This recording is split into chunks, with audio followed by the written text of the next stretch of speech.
chapitre qui concerne les grandes crises biologiques, la biodiversité, les conséquences biostratigraphiques, c'est-à-dire le Big Five, c'est-à-dire les grandes extinctions qu'a connues notre planète Terre.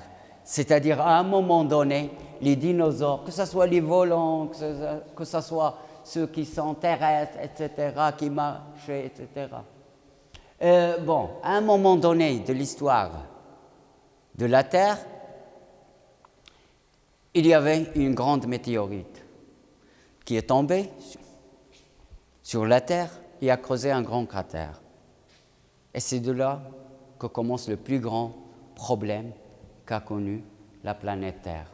C'est l'extinction la plus récente qui a exterminé l'essentiel, plus de 75% des espèces marines et des espèces continentales. Les ammonites, les dinosaures, les pauvres dinosaures, etc., etc. Et une autre période a commencé. Alors, lorsqu'on parle des extinctions en masse, ou bien la disparition de la grande biodiversité, l'histoire de la vie sur la planète Terre a toujours été marquée par l'apparition et la disparition des espèces à différentes périodes courtes. Ces extinctions sont interprétées comme étant les résultats de crises biologiques majeures. Chaque crise, elle a ses caractéristiques. Et les crises sont au nombre de 5. Et ce sont ces 5 crises qu'on va étudier au détail. Et ce sont des repères de l'histoire de la planète Terre. Chaque crise, elle présente un repère. Une disparition des espèces. Après la crise, il y a apparition d'autres espèces. Alors, les 5 crises, grandes crises biologiques, et lorsqu'on énonce le terme de crise biologique, on énonce le terme des grandes extinctions, on appelle aussi les extinctions en masse. Tout le monde pense automatiquement à la catastrophe planétaire qui a exterminé les dinosaures et 75% des espèces animales présentes sur la planète Terre. Chacun de nous, il pense à cette crise.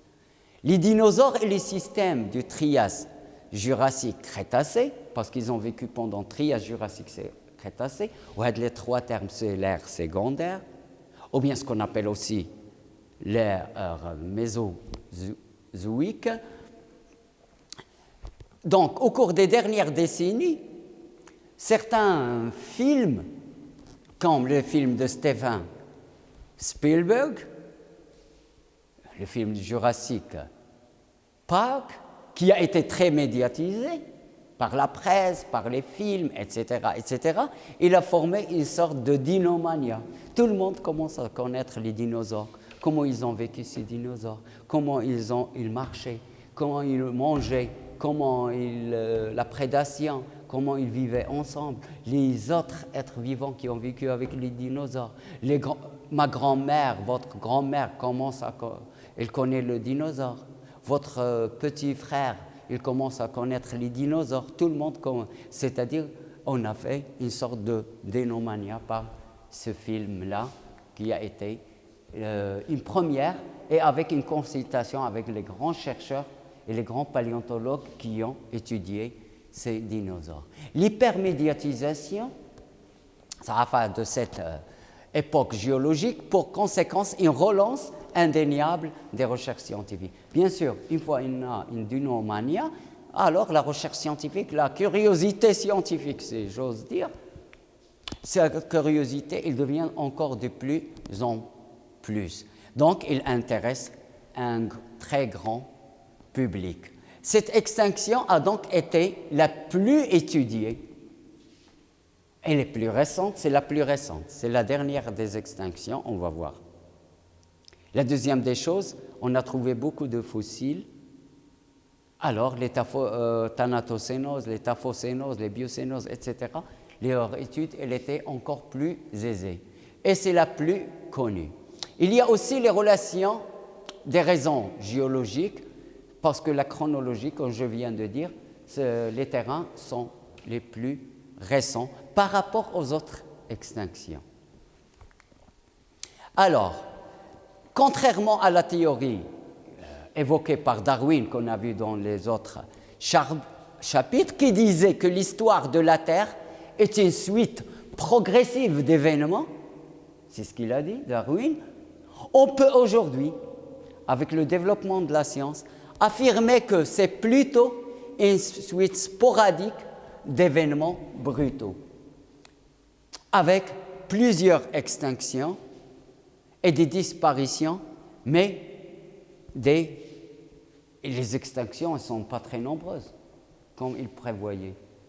Mais les extinctions là sont en nombre limité jusqu'à présent, jusqu'aux études les plus récentes.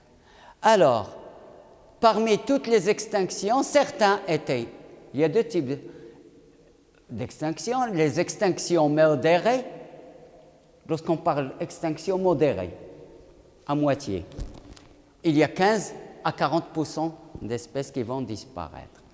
Il y a aussi les extinctions sévères. Si je perds 65 à 95% d'espèces, c'est-à-dire beaucoup d'espèces, c'est-à-dire en 1 milliard d'espèces, j'ai perdu 950 millions d'espèces. Il reste 5 millions qui a résisté, qui a pu s'adapter aux conditions. Là, ça s'appelle une extinction qui est sévère, qui est dure. On dénombre actuellement 5 extinctions et on n'a encore pas, peut-être qu'on va trouver d'autres traces d'extinction. Mais les 5 grandes crises, elles correspondent à l'extinction en masse sur une durée de l'ordre de 10 000 ans à 1 million d'années. L'extinction, ce n'est pas brutal. Ce n'est pas aujourd'hui. On est mercredi là, où j'enregistre. Ça y est, il y a une météorite qui tombe. D'ici une semaine, toutes les espèces disparaissent. Non, c'est le milieu qui va changer avec ces conditions. Et ce changement, c'est durant ça passe selon une durée de 10 000 ans, voire même 1 million d'années. C'est-à-dire un empoisonnement du milieu, du climat, etc., qui ne devient pas favorable pendant quand même une période qui est respectable, 10 000 ans, voire 1 million d'années. Après ce million d'années, toutes les espèces n'arrivent pas à résister, ou bien à se renouveler, ou bien à se reproduire, etc. On peut distinguer 2 types d'extinction. Il y a une extinction graduelle, c'est-à-dire peu à peu, et peu d'intensité, et étalée dans le temps. Il va prendre beaucoup de temps. La première frappe, deuxième frappe, troisième frappe, etc. Et il y a l'extinction catastrophique, d'un seul coup. Plouf, une météorite qui tombe et ça casse. De très grande intensité, brutale et secondaire. C'est-à-dire une catastrophe naturelle qui va arriver d'un seul coup et qui va concerner surtout, très essentiellement, ce n'est pas local et ce n'est pas régional, mais c'est quelque chose de global.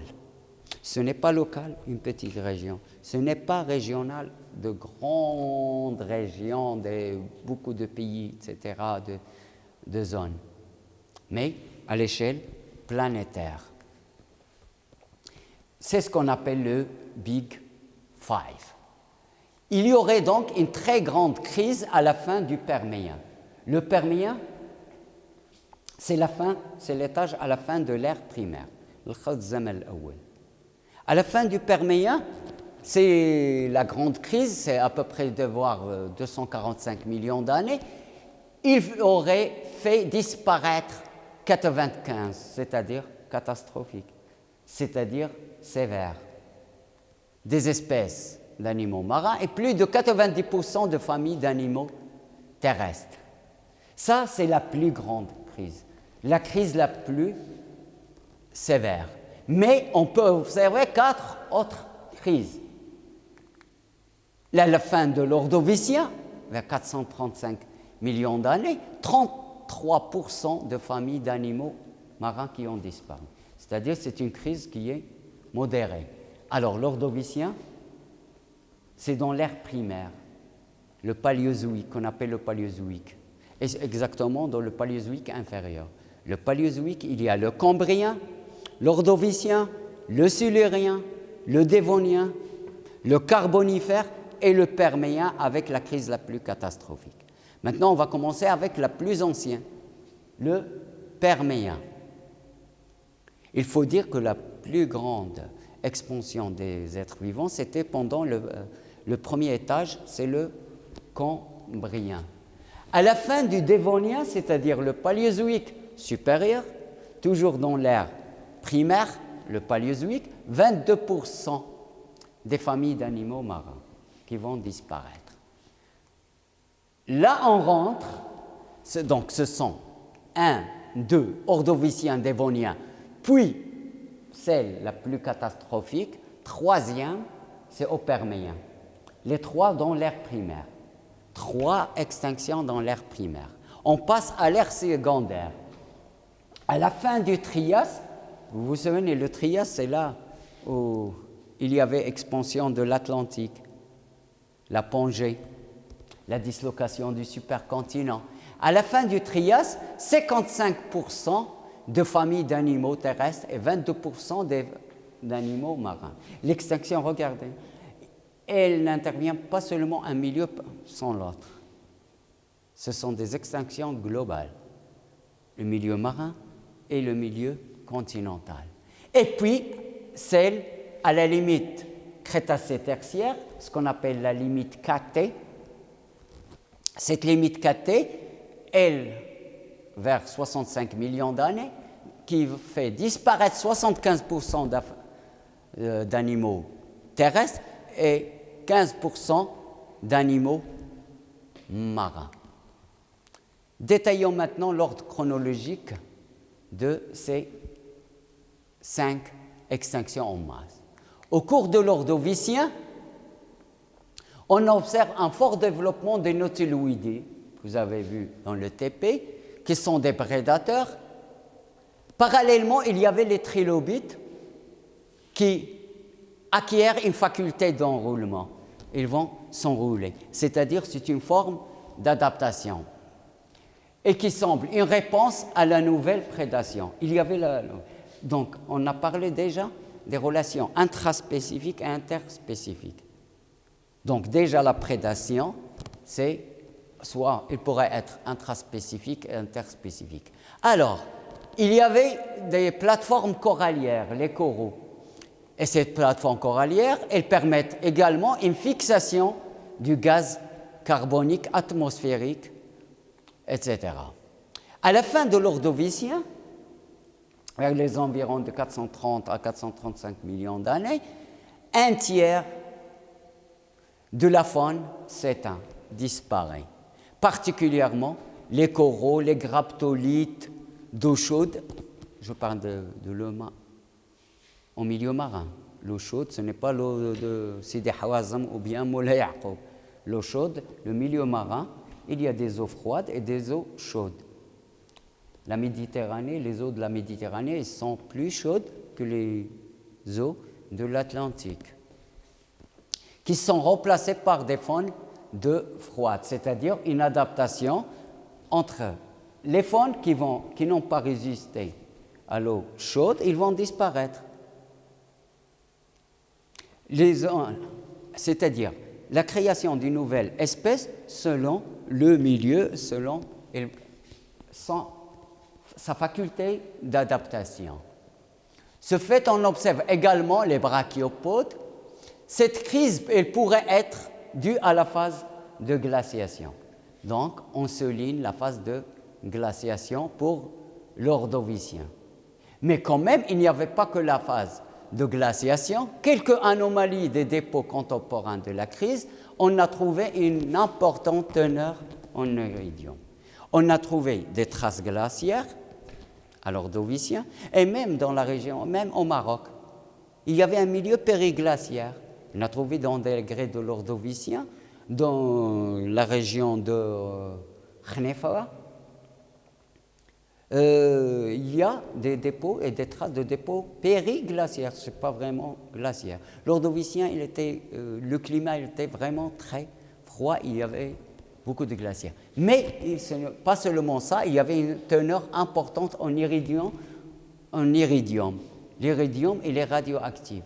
Il ne peut y avoir de l'iridium qu'après impact d'une météorite. Donc, on laisse un autre suspect, c'est l'impact d'une grande météorite qui est tombée sur la Terre et qui a empoisonné un peu avec ces matériaux l'atmosphère par ces matériaux qui sont radioactifs. Peut-être c'est la cause.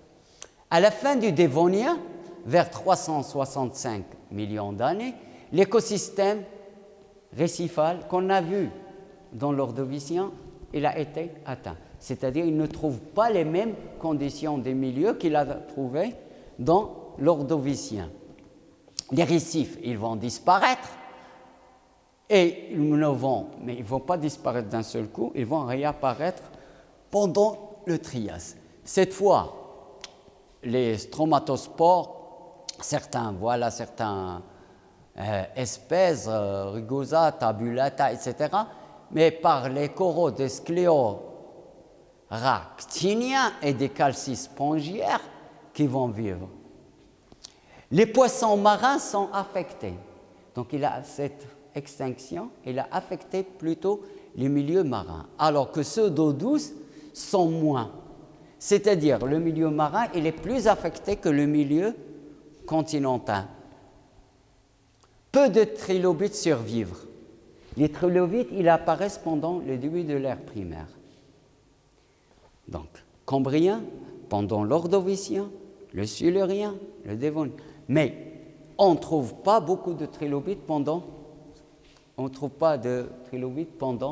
le Dévonien. C'est-à-dire ils commencent à disparaître. Ils vont disparaître complètement à la fin de l'ère primaire. Au cours du Permien, troisième étage, la première Ordovicien, la deuxième Dévonien, la troisième Permien. Et le Permien, c'est à la limite entre l'ère primaire et l'ère secondaire. Alors, à la fin de ce Permien, la crise est la plus importante crise qu'ait connue notre planète Terre. C'est la plus importante. Il faut la souligner. Après une crise importante, le Dévonien qu'on a vu tout à l'heure, il y avait un impact météorite et la biosphère, elle va se diversifier. L'atmosphère, elle aussi. Les formations récifales augmentent alors que le nombre de végétaux et d'insectes, apparition des insectes. Les reptiles conquièrent l'ensemble des continents. Il y avait beaucoup de reptiles qui vont conquérir, c'est la conquête des continents. Et pas seulement les reptiles, mais surtout les reptiles qui sont géants. On estime que la Terre possède environ 20 millions d'espèces. C'est une estimation parce que les terrains sont quand même très anciens. Il y avait 20 millions d'espèces qui ont disparu. Mais on ne sait pas les espèces qui n'ont que le partie molle, qui n'ont pas de squelette, qui n'ont pas été conservées. Ce n'est qu'une estimation. À la fin du Permien, il y a plus de 90% d'espèces vivantes sont disséminées dans 95 d'espèces marines. Les trilobites, les tétracorallières et autres vont disparaître. La plupart des reptiles disparaissent, la plupart, pas la totalité. Peut-être ça, c'est le cas d'évolution qui vont donner une autre vie, ceux qui vont résister. Là encore, les scientifiques, ils suspectent un impact météorique. On ne peut pas avoir une crise, très grande crise, très sévère, sans avoir le suspect d'impact météorique. De nombreux indices présents dans la strate finie permien appuient cette hypothèse. On prend les couches permiennes, on commence à étudier les couches permiennes un peu partout sur la planète Terre. Il ne faut pas oublier que cette période, il y avait une intense activité volcanique qui a formé les trappes de Sibérie. Ces trappes de Sibérie, ce n'est pas un simple volcanisme. C'est un volcanisme sur toute la Sibérie. C'est à peu près la moitié, quand vous voyez, voilà l'espace, etc., Moscou, là, et si vous voyez l'espace, tout ça, ce sont des matériaux volcaniques. Tout ça dans la Sibérie. Voilà la Russie.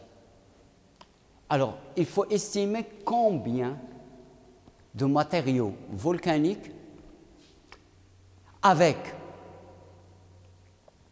tout ce qui est émis en atmosphère, avec tout empoisonnement de l'atmosphère, avec l'asphyxie qui va donner aux différentes espèces, il ne faut pas oublier une autre chose. Tout ce volcanisme, avec les incendies qu'il peut provoquer. Et tout incendie provoqué, il va provoquer la destruction des ressources naturelles. C'est-à-dire les espèces ne trouvent plus à manger. Ils n'arrivent plus à résister. Et il y a une autre chose, le réchauffement par les incendies, par ça, en plus de l'impact météorique. C'est la raison pour laquelle c'est la plus importante crise biologique qu'a connue notre planète Terre. Au passage Trias-Jurassique, vers les 200 millions d'années, les ammonoïdés et les nautiloïdés, les organismes tectoniques, sont particulièrement affectés suite à un volcanisme intense, cette fois-ci en Islande et en Atlantique du Nord. Un cratère de plus de 100 km de diamètre. C'est-à-dire ils ont laissé beaucoup de volcanisme, mais des cratères qui sont dispersés sur plus de 100 km. 100 km, regardez combien d'émissions de ce volcanisme. L'Islande, même actuellement, elle est très connue par ses volcanismes. Et enfin, à la fin du Crétacé. À la fin du Crétacé, 65-66 millions d'années, c'est ce qu'on appelle la limite KT, ou bien encore la limite KT, c'est-à-dire Crétacé tertiaire, c'est la dernière crise. C'est la crise la plus récente. C'est la crise la plus étudiée. Son influence sur la disparition des dinosaures et sa proximité dans le temps, 65 millions d'années, c'est pas loin. Si on voit l'histoire de la Terre, la formation de la Terre, c'est 4,6 milliards d'années. Alors, lorsqu'on parle 65 millions d'années avec 4,6 milliards d'années, c'est très peu, c'est très récent.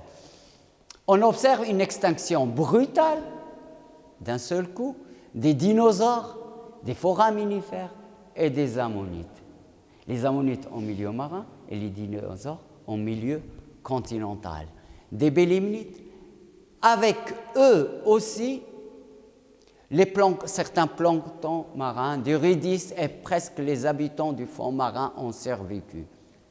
Qui a survécu? Les 5%, etc., certains animaux qui peuvent vivre en milieu anaérobique, certaines bactéries en milieu marin profond, etc., etc. Les plantes terrestres, les poissons et certains coraux. Et surtout les petits mammifères. Parfois, ils sont petits. Donc, pour survivre, il ne faut pas être trop fort pour survivre. Pour survivre, peut-être il faut bien se cacher. On peut être fort, il ne peut pas avoir la faculté de se cacher. Il y a des petits êtres vivants qui ne sont pas forts, mais ils peuvent se cacher, etc. Les nanoplanctons, par exemple, nano, c'est-à-dire il y a les microplanctons, etc., micrométriques, de taille micrométrique, là de taille nanométrique, montre qu'il y a une réduction importante de l'activité photosynthétique. Donc, on a la première des choses, la diminution de la photosynthèse et de l'activité photosynthétique. Les angiospermes sont réduits, elles aussi, à la limite 4T où prédominent les ptéridophytes. C'est-à-dire, il y avait les ptéridophytes, alors il y aurait disparition. Les pollens montrent aussi une baisse de température. L'étude des pollens, elle montre elle aussi un peu la température qui a vécu sur la planète. De 15 à 10% sur une courte période. C'est-à-dire, maintenant on parle de réchauffement climatique sur 50 ans, sur 100 ans, 1 degré, etc.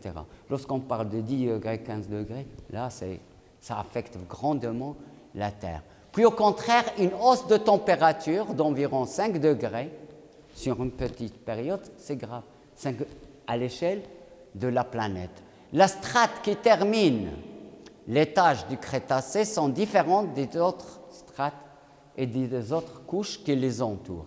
C'est une mince couche d'argile centimétrique de hauteur qui a été étudiée, qui nous a montré, qui nous a livré cette limite KT. Cette couche d'argile, il nous a montré, elle aussi, des teneurs d'iridium qu'on a vues dans certaines extinctions passées. L'iridium, donc, automatiquement, ça reste un suspect potentiel qui est une météorite. Mais quelle est l'hypothèse la plus vraisemblable? L'hypothèse la plus notable, à vrai sens, pour expliquer cette teneur d'iridium radioactif dans la couche finie Crétacé, à la fin du Crétacé, est celle d'un impact météorique, mais elle a été aussi confirmée par d'autres indices.